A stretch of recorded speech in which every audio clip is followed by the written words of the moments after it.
Right. Hi there. I'm Taylor Casey. I'm one of the financial coordinators with the organ transplant team here at the University of Iowa. I'm going to go over insurance for patients, kind of geared towards transplant patients, but there'll be other information that's useful for anybody going through insurance changes or have any questions about insurance.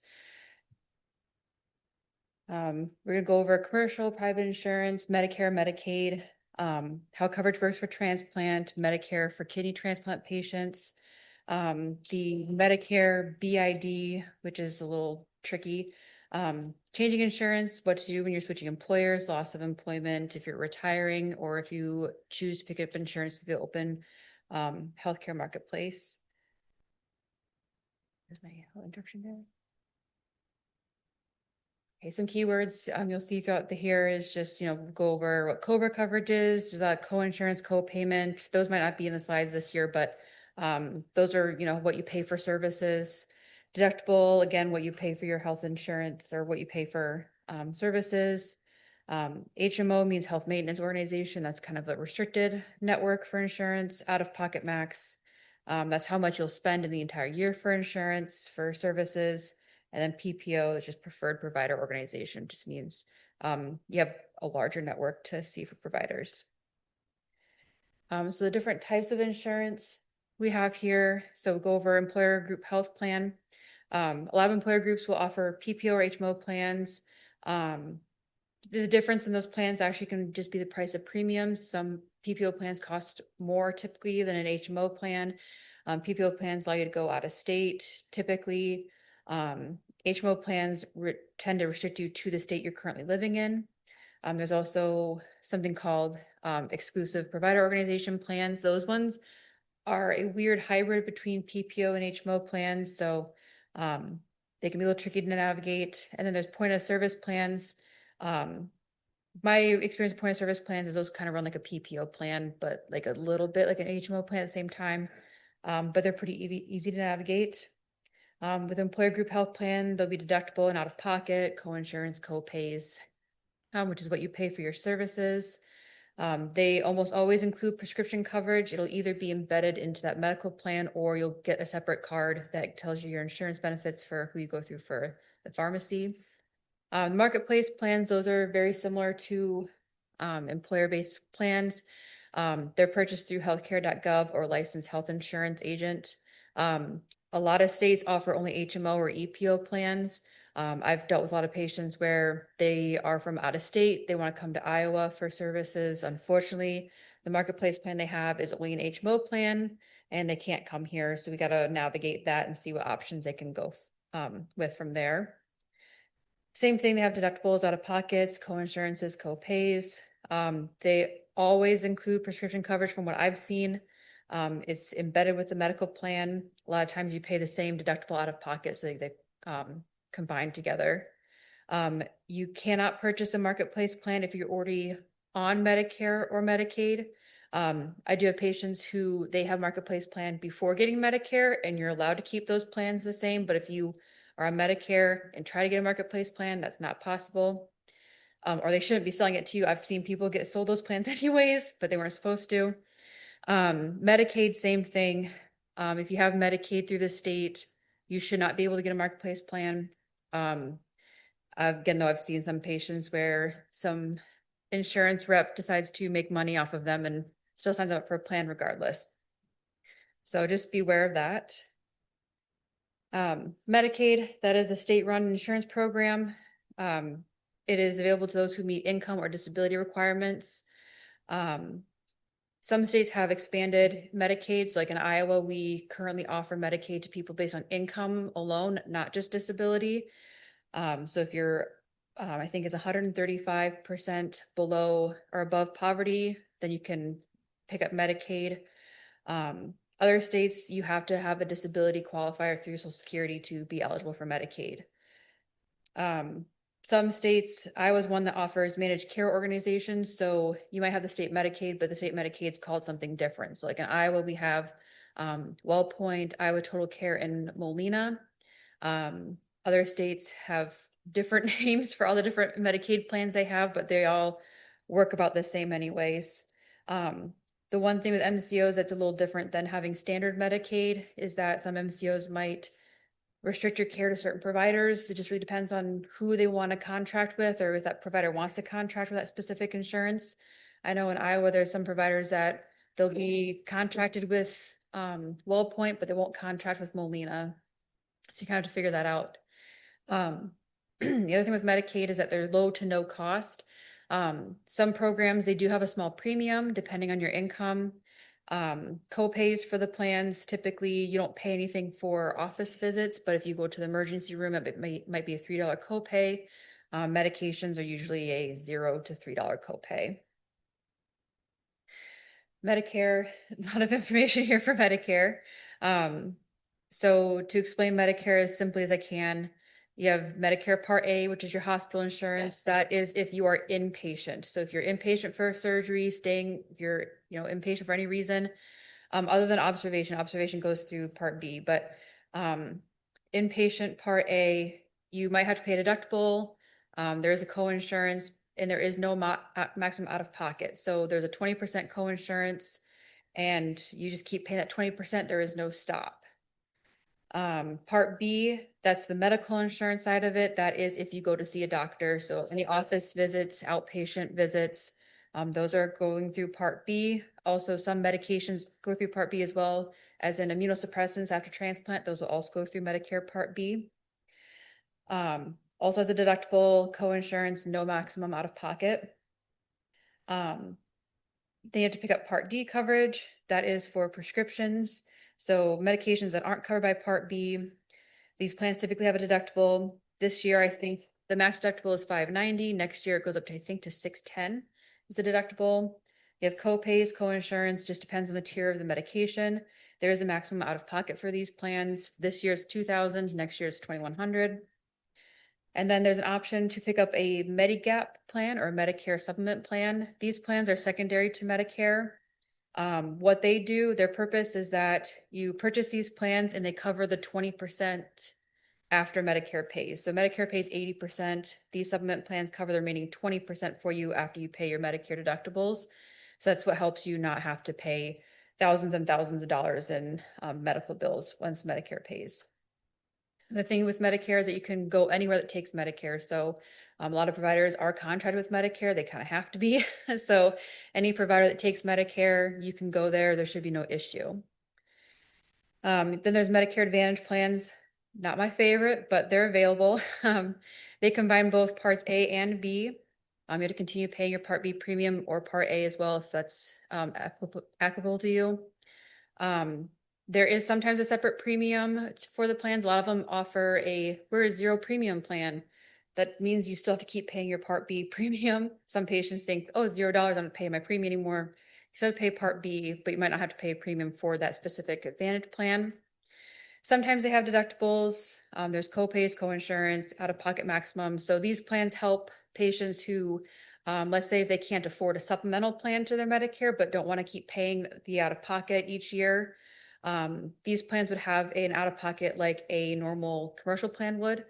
So some plans have an out-of-pocket maximum of like $3,900 versus if you had just standard Medicare A and B, you just keep paying and paying and paying. So that's how these plans can be helpful.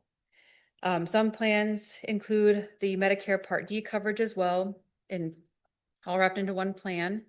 The issue I run into with these plans is that they work like commercial insurance or what you would get through an employer because they can restrict where you go. So I have some patients where they'll pick up a Medicare Advantage plan for out of state, and that state requires them to go in state. So that's an HMO plan. And then they're stuck having to decide, do I want to stay in state or switch my plan out to a different one to be able to go to a different state for care? So they're a bit restrictive, but can be helpful to some who have difficulty affording their out-of-pockets. For organ transplant, I'm just going to go over how each insurance would cover a transplant, kind of some information about that. So for commercial plans, so your employer plans or a marketplace plan, most plans cover transplants that are available from employers. I ran into a few employers that don't offer transplant coverage. I've had some employer plans that carve it out and you have to get these weird contracts in place. Marketplace plans typically cover organ transplant. I will say in the ACA is not mandated to cover organ transplants, but every plan I've come across that's been sold through the marketplace does cover transplant, but the ACA does not require it. Commercial plans may restrict where you can seek care. So if you have an HMO plan, you might have to stay in state for that care. If you have a PPO plan, you can go anywhere that's a network. One thing you want to do is verify if the coverage requires Medicare. So with commercial plans, if they know you should have Medicare because you got a kidney transplant or you've been on dialysis and been on dialysis for the 30-month coordination and benefit period, they might want you to pick up Medicare because they don't want to pay. They'd rather have Medicare pay. And most plans I run into cover living donors. I don't think I've ran into one yet that does not cover living donors, but it's possible. Plans will vary on what they cover for living donors, though. A lot of the plans, they'll cover the inpatient stay for the donor, the testing for donors, but anything after they are discharged from the hospital, they won't cover any further. It's on the donor to cover any like complications or anything like that. Medicaid plans, I've not run into a plan yet that doesn't cover transplant. They all cover transplant as far as I'm aware. Low to no cost. So if you have Medicaid, great. You might not pay anything for a transplant. They may restrict your care to a home state. So like here in Iowa, we don't accept any out-of-state Medicaids, but I do know that our Medicaid is accepted at Nebraska. So some patients might go see Nebraska while they're on our Medicaid. That's totally fine. But I know at our facility, we don't take out-of-state Medicaid unless it's secondary. Medicaids can be really strict on medical criteria. So you have to meet certain requirements to qualify for them to cover your transplant. And they do cover living donors. Then you have original Medicare, which is just Medicare A and B. That does cover transplants for you. You can go anywhere that accepts Medicare. Most centers, like our center, we require secondary insurance to Medicare. So if you pick up a supplemental plan or have a commercial plan through like your employer still, those are required. Or if you want to go into an Advantage plan, that's also an acceptable option. We do require Part D plans. So for the medications that aren't covered by Medicare, we want those covered as well for you. Medicare does cover living donors. That's not a question. That is 100% they cover living donors. The nice thing about Medicare is if you have Medicare at time of transplant, then Medicare is supposed to also cover your living donors if they have any complications. That can be tricky to navigate. It really depends on the center you go through. What we've told patients is that if they receive a bill, they can send it to us and we'll work on it to get it so they don't have to pay for it. And then Medicare Advantage plans, similar to Medicare, they cover organ transplant. These ones can restrict your care to in-state or contracted providers. I run into Medicare Advantage plans that are critical on what criteria they'll accept for transplants. So even though on original Medicare, we can just, get you transplanted, no problem. Medicare Advantage plans, you have to go through the whole process of getting an authorization, meeting the criteria. So that can be a bit tricky. And Medicare Advantage plans also cover living donors. Okay, so Medicare for kidney transplant, this can be a bit daunting for a lot of people. When to enroll, you can enroll when you start dialysis, the 4th month of hemodialysis or the 1st month of peritoneal or home dialysis. Or you can choose to delay that and enroll at time of transplant. So when you transplant, you have up to a year to enroll. It would backdate to the month that you transplanted. So if you transplanted in January but didn't pick up Medicare until June, that would backdate to January 1. And it would mess up some stuff with insurance, but that's okay. Coordination of benefits, there is a 30-month coordination of benefit period. So if you have commercial insurance through your employer or through the marketplace, not marketplace, just a commercial insurance through your employer. The commercial insurance is primary for the first 30 months. If you have a marketplace plan though, marketplace plans do not coordinate with Medicare. They would become secondary regardless. So that's that little tidbit there. But if you have a commercial plan through an employer, the employer plan would be primary for the first 30 months and then become secondary to Medicare. The coordination benefits will start in the 1st or 4th month, depending on your modality of dialysis. If you transplant pre-dialytic, then that 30-month period starts the month of transplant. If you're returning to dialysis 3+ years after transplant, your new coordination benefit period starts immediately. Does not matter if you started hemo or peritoneal, it just starts automatically. There's no waiting period there. Things to consider with that though, again, touching base on the employer sponsored health plan, might require you to pick up Medicare once your coordination benefit period ends. Medicare Part B for immunosuppressant coverage, you need to have at least Medicare Part A at time of transplant. So if you pick it up like a month or so afterwards, it backdates, that works. But as long as you have Medicare Part A at time of transplant, you can get the Part B immunosuppressant coverage later down the line once that coverage is active. Medicare coverage for living donors. I have a lot of patients who come through with commercial coverage. We do recommend, we don't require, but we do recommend them picking up Medicare if they have a living donor, just to get that benefit to their donor. And then Medicare coverage lasts for 3 years post-transplant, unless you have another disability that qualifies you to keep Medicare post-transplant.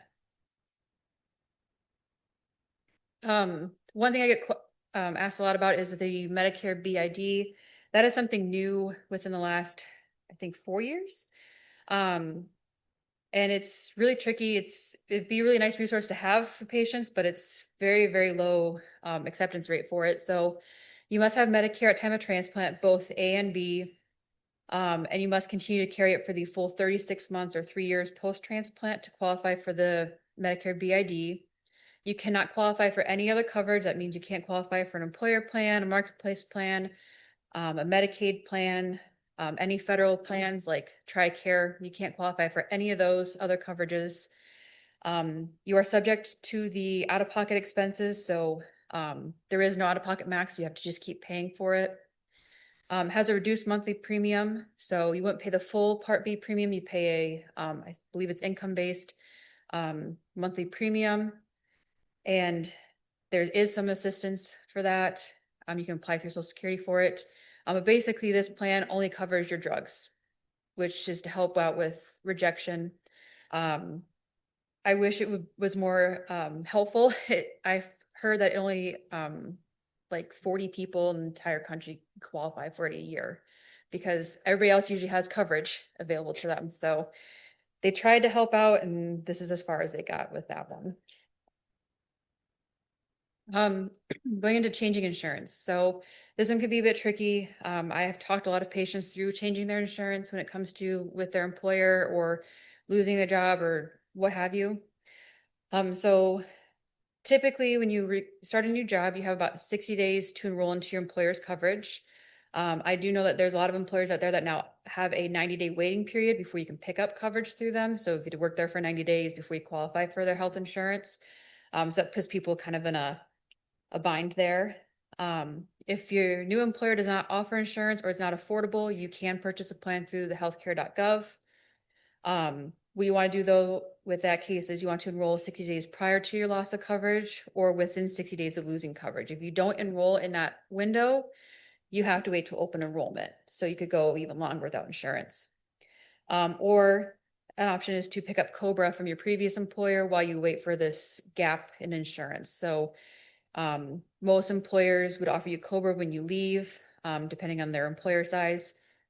If they offer you COBRA, then you can have it for that small period, that window there that you're waiting for insurance to kick in from your new employer, or just keep it for the 18 months you're allowed to have it with the new employer. If you lose your job, COBRA again is an option. Again, it offers 18 months of coverage. Another option is to just enroll through the healthcare.gov for loss of coverage. Again, 60 days to enroll, or you have to wait till open enrollment, which is November 1st through December 15th. That's every year. Or if you are without income for a while and you're in a state that has expanded Medicaid benefits, you could enroll into Medicaid during that lapse of coverage. If you're retiring, again, COBRA is another option. Some employer plans are really nice and they'll offer you retiree coverage. There's a few employers I know in Iowa that offer retiree coverage. Some places though, the retiree coverage is just not worth it. I totally get it. If you are under 65, you can go through the healthcare.gov and get insurance there. If you are over 65 or otherwise eligible, you can enroll into Medicare A and B at that time. Or if you already have Part A, you can enroll into Part B. There's a special enrollment period for when you retire or lose a job for 8 months. Okay. The Medicare open enrollment, so you can enroll into original Medicare if you miss your initial or special enrollment period. You can also enroll into a Medicare Advantage plan, or pick up or switch Medigap plans or the Medicare supplement plans. Medicare open enrollment does start here soon, October 15th through December 7th. I know with the current shutdown, I've been told, I've not worked through the shutdown before. My boss has though, and she said that typically they still have some people working Medicare, but it's going to take a long time to get things processed. So during this time frame, it might take a while to actually get your Medicare coverage active. I hope that's not the case for everybody, but it's seeming like it might take a while for Medicare to become active for some people enrolling during open enrollment. And so if you enroll during December or October 15th through December 7th, the effective date for your Medicare would be January 1st. That'd be for Medicare or for Medicare Advantage plan. January 1st through March 31st, if you have picked up a Medicare Advantage plan and you don't like it, that's your time frame to switch it without any questions asked. You can just switch into a new one. Marketplace open enrollment. So this is for non-Medicare. This is if you need to enroll into a health insurance plan, but you missed a special enrollment period. Open enrollment is November 1st through January 15th. December 15th is the last day to enroll into a plan for January 1st. Anything that you pick up from December 16th through the 15th of January, that is a plan that starts on February 1st. Something to be aware of that I ran into is insurance scams.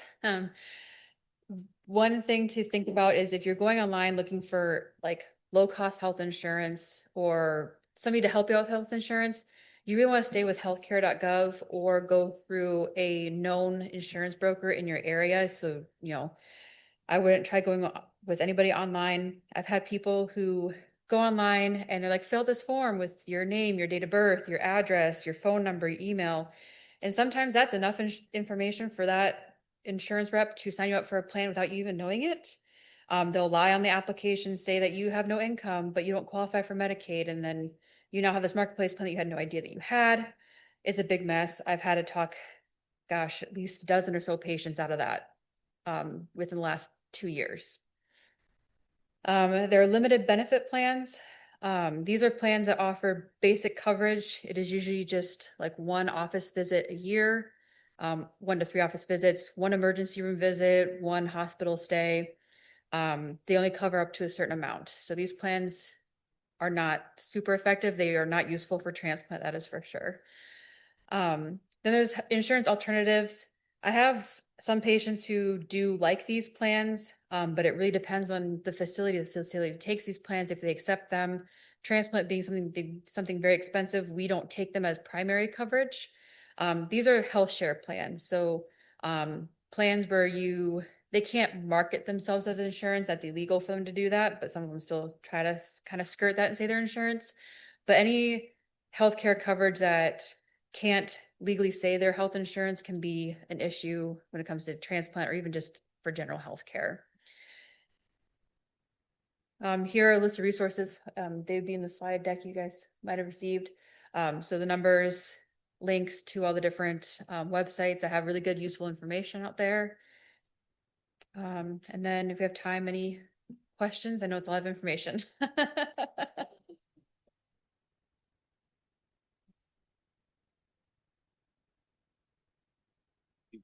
Yep.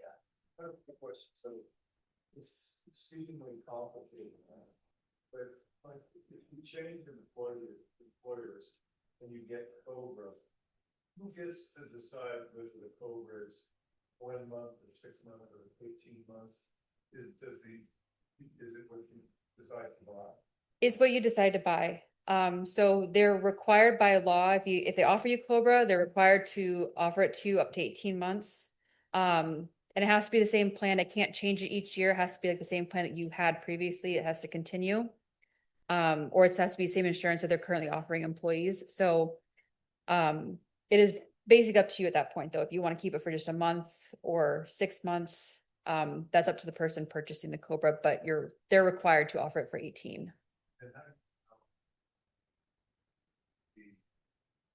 use insurance to this company. You don't? I have some patients who will switch employers and have no idea that the coverage is worse going to the other employer. I mean, I have some people who were able to talk to the hiring person and obtain that information prior to working in that job, or like prior to even accepting the job offer. I'm not sure how many employers are open to that, but I have had a few patients successfully ask to see the insurance benefits before accepting a job. So if you're able to do that, awesome. And I'm more than happy to go for those benefits too, for my own patients. But yeah, sometimes it's kind of a shot in the dark if they have good insurance or not. Right. Right. Thank you.